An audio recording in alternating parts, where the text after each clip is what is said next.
আসসালামু আলাইকুম এভরিওয়ান। বরাবরের মতো আপনাদের সামনে হাজির হলাম খুব সহজ ও মজার একটি রেসিপি নিয়ে। আজকে আমি আপনাদের সাথে শেয়ার করব বিয়েবাড়ির স্টাইলে আস্ত মুরগির রোস্ট। তো চলুন আর কথা না বাড়িয়ে আমাদের আজকের ভিডিওটি শুরু করা যাক।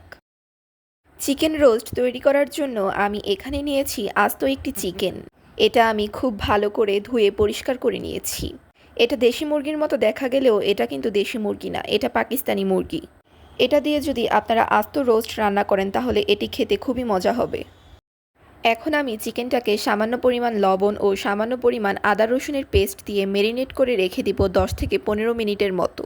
আমার চিকেনটা এখানে মাখানো হয়ে গিয়েছে। এখন আমি এটাকে এ অবস্থায় রেখে দিচ্ছি। ততক্ষণে আমি অন্য মশলাগুলো রেডি করে নিব। এই মুরগিটা রান্না করার জন্য আমি কিছু মশলা বেটে নিব। মশলাগুলো হলো কাজু বাদাম 8 থেকে 10টির মতো, কাঠবাদাম 8টি, শাহি জিরা হাফ চামচ, কিশমিশ 10 থেকে 15টি, পুস্তকদানা 1 টেবিল চামচ, জয়ফল 3 ভাগের 1 ভাগ, দারুচিনি 1 টুকরা, সাদা এলাচি 4টি, জয়ত্রী 2 পাপড়ি, কালো এলাচি 1টি, লবঙ্গ 2টি, কাবাব চিনি 2টি, জিরা হাফ টেবিল চামচ, কালো গোলমরিচ 6টি। এখন এই মশলাগুলোকে আমি শিলপাটায় মিহি করে বেটে নিব। দেখুন এখানে আমার মশলাগুলো বাটা শেষ হয়ে গিয়েছে। এবার আমি এগুলো তুলে একটি বাটিতে রেখে দিব।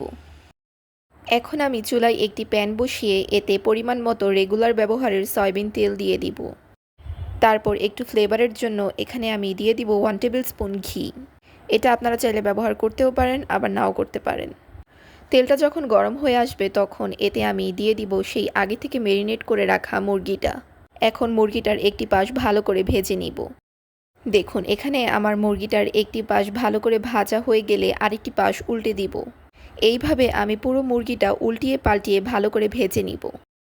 দেখুন এখানে আমাদের পুরো মুরগিটা ভাজা হয়ে গিয়েছে। এখন আমি মুরগিটাকে একটি প্লেটে উঠিয়ে নিব। এখন মুরগি ভাজার এই তেলের মাঝেই আমি পরিমাণ মতো পেঁয়াজ কুচি দিয়ে দিব। তারপর পেঁয়াজ বেরেস্তা রেডি করে নিব। এখন পেঁয়াজগুলো আমি ব্রাউন কালার হয়ে আসার আগ পর্যন্ত নেড়েচেড়ে নিব। দেখুন এখানে আমাদের পেঁয়াজ বেরেস্তাটা রেডি হয়ে গিয়েছে। এবার আমরা এটি একটি প্লেটে তুলে রাখব। এখন বেরেস্তা ভাজার যে তেলটা আছে এতে আমি দিয়ে দিব 2টি তেজপাতা, সামান্য দারচিনি, 2টি এলাচি এবং এগুলো কিছুক্ষণ নেড়েচেড়ে নিব। এখন আমি এতে দিয়ে দিব পরিমাণ মতো পেঁয়াজ কুচি এবং পেঁয়াজটা একটু হালকা ব্রাউন কালার হয়ে আসার আগ পর্যন্ত ওয়েট করব। পেঁয়াজটা হালকা ব্রাউন হয়ে আসার পর এতে আমি দিয়ে দিব সেই আগে থেকে বেটে রাখা মশলাগুলো এবং সব কিছু নেড়েচেড়ে মশলাটা কষিয়ে নিব। যখন মশলাটার উপরে তেল ভেসে উঠবে সেই পর্যায়ে আমরা কয়েকটি কাঁচামরিচ আস্ত দিয়ে দিব এবং দিয়ে দিব কয়েকটি আলু বোখরা। তারপর সব কিছু ভালোভাবে নেড়েচেড়ে আবারও মশলাটা কষিয়ে নিব। দেখুন এখানে আমার মশলাটা পুরোপুরি কষানো হয়ে গিয়েছে। এখন আমি এতে দিয়ে দিব সেই আগে থেকে তেলে ভেজে রাখা আস্ত মুরগিটা। তারপর মুরগিটা মশলার সাথে ভালোভাবে নেড়েচেড়ে মিশিয়ে নিব। এখন এখানে আমি দিয়ে দিব জাল করে নেয়া 1 কাপ গরুর দুধ। দুধটা ভালোভাবে নেড়েচেড়ে নিয়ে আমরা মুরগিটা কিছুক্ষণের জন্য রান্না করে নিব। এখন এখানে আমি অ্যাড করে দিব 1 টেবিল স্পুন ঘি। তারপর সব কিছু নেড়েচেড়ে 6 থেকে 7 মিনিটের জন্য রান্না করে নিব। দেখুন এখানে আমাদের রান্নাটা কমপ্লিট হয়ে গিয়েছে। এবার আমরা উপর দিয়ে দিব সেই আগে থেকে ভেজে রাখা পেঁয়াজ বেরেস্তা এবং পরে একটি সার্ভিং ডিশে সার্ভ করে নিব। রোস্টটা সার্ভ করার আগে এতে আমি দিয়ে দিব 1 টেবিল স্পুন কেওড়া জল এবং 1 টেবিল স্পুন গোলাপ জল। তারপর একটু নেড়েচেড়ে আমরা রোস্টটা সার্ভ করে নিব। এবার দেখুন আমার আস্ত মুরগি রান্নাটা কতটা ইয়াম্মি হয়েছে।